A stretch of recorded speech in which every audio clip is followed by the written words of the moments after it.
Eh, Bu Mardika, saya kira sudah siap untuk diberikan beberapa pertanyaan ya.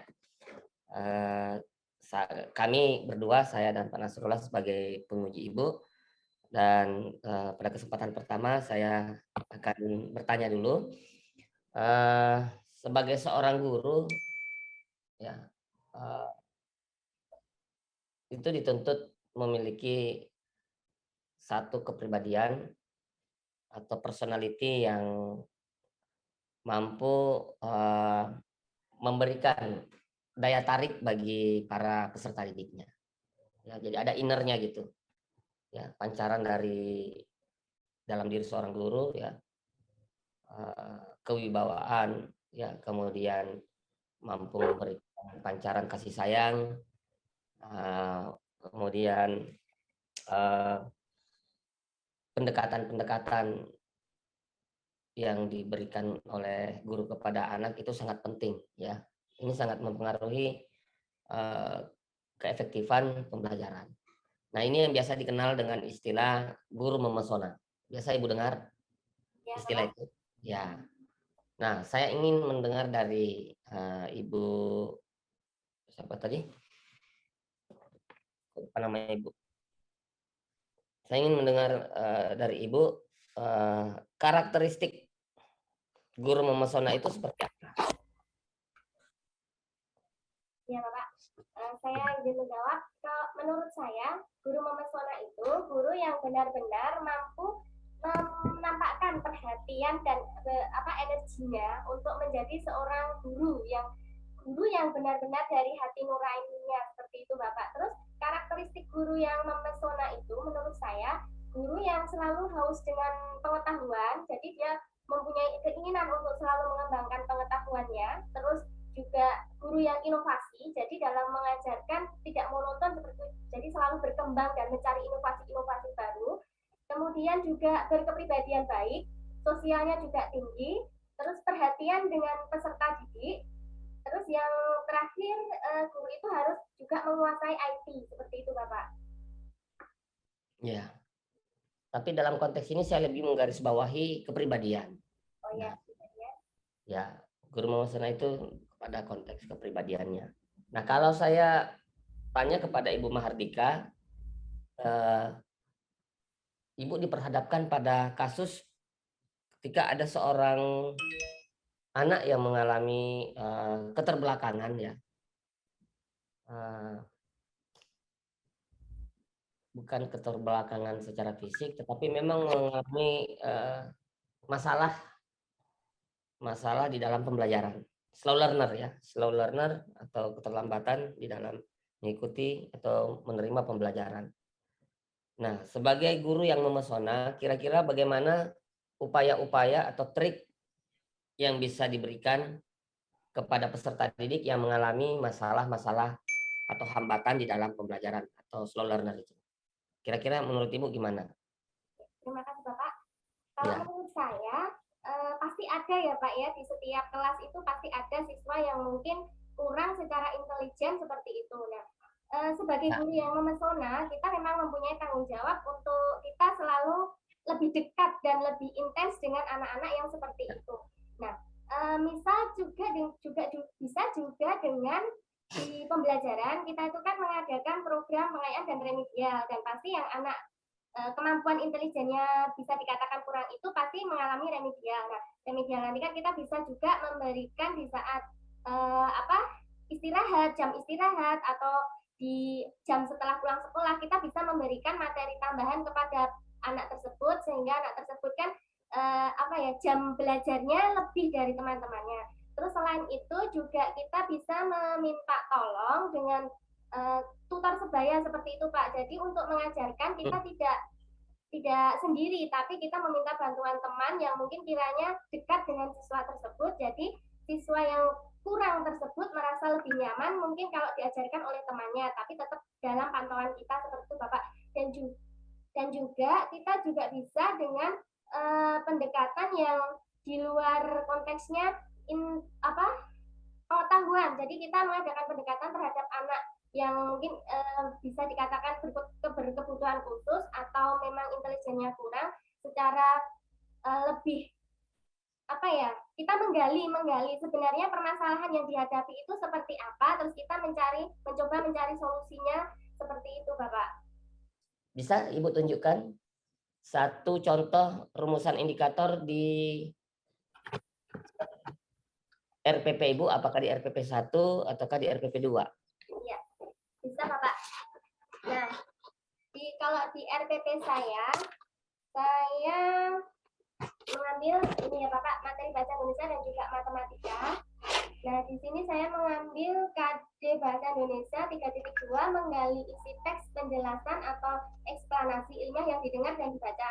Nah, di sini indikator pencapaian kompetensi yang hot, saya mengambil contoh menemukan informasi penting dari isi teks penjelasan eksplanasi ilmiah yang dibaca.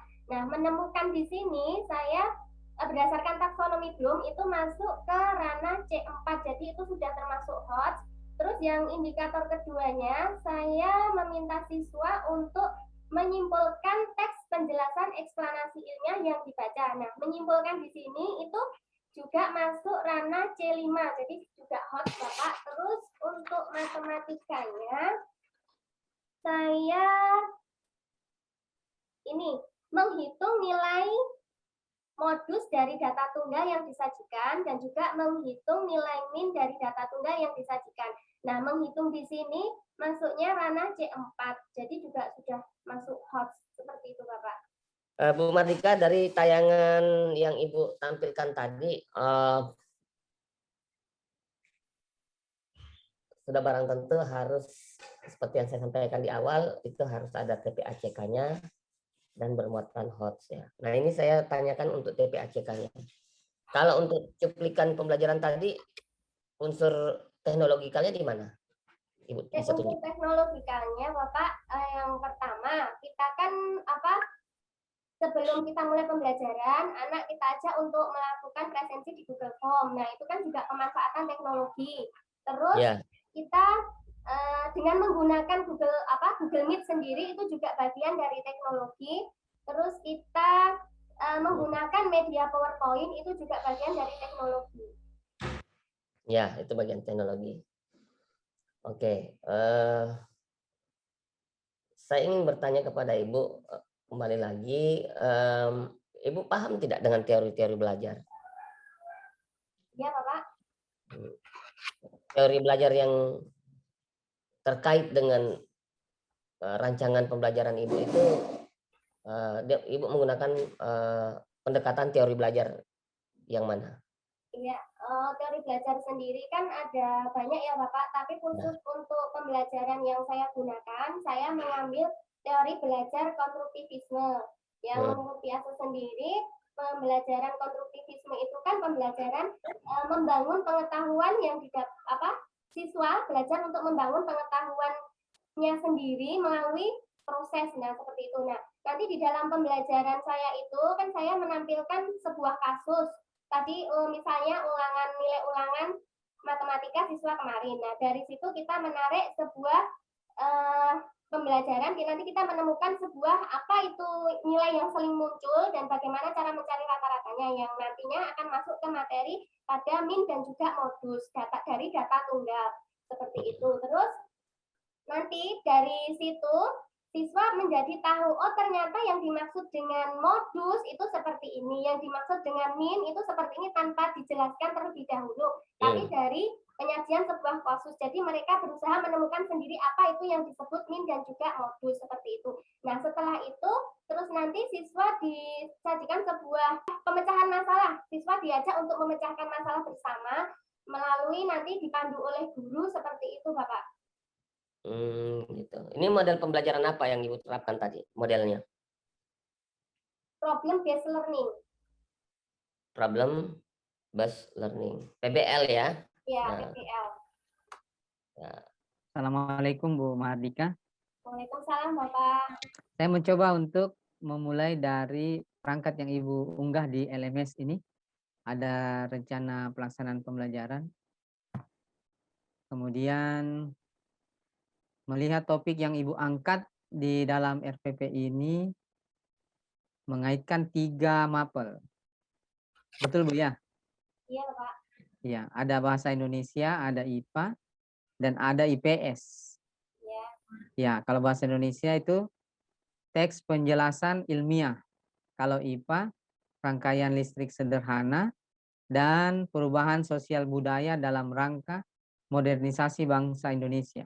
Nah, ini menarik. Ini tiga topik dalam setiap mapel. Nah, sekarang pertanyaan saya, bagaimana Ibu mengaitkan aktivitas setiap mapel ini dalam satu kegiatan pembelajaran di kelas?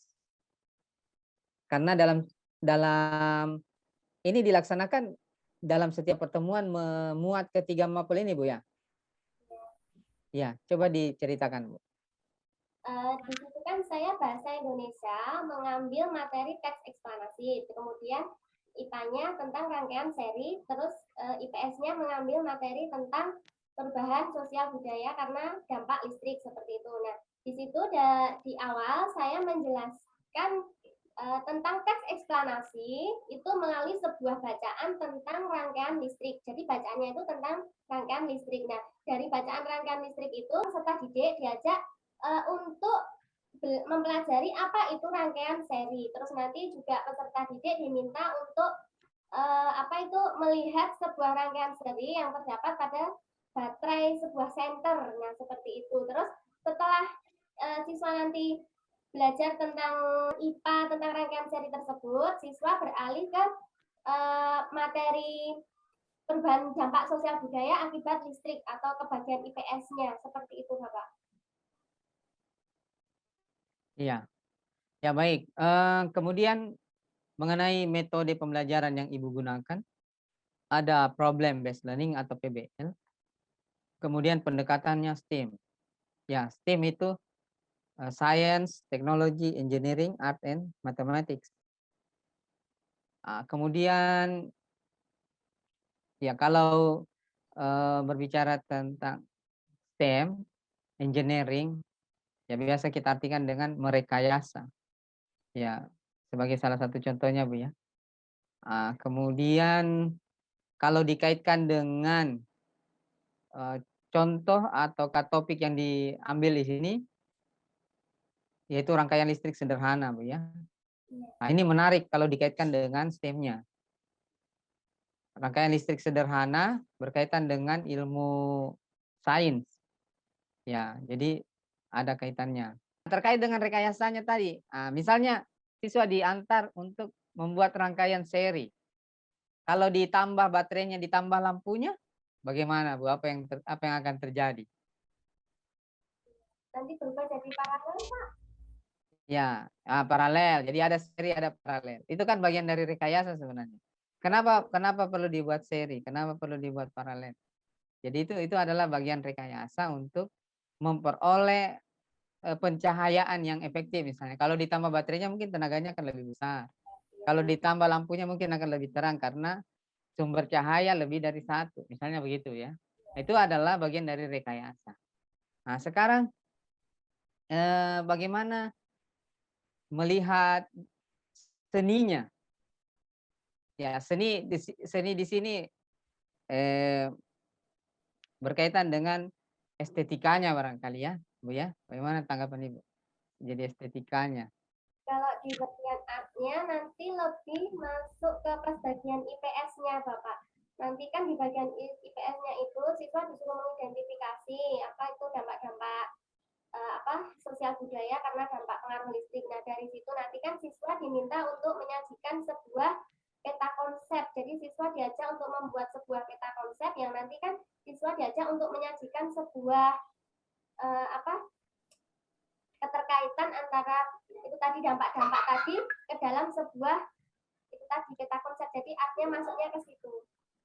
Terima kasih saya ucapkan kepada Pak Ardiansyah dan juga Pak Nasrullah karena hari ini saya mendapat ilmu baru yang banyak sekali, Bapak. Terima kasih, semoga ke depan bermanfaat untuk saya. Wassalamualaikum warahmatullahi wabarakatuh. Waalaikumsalam.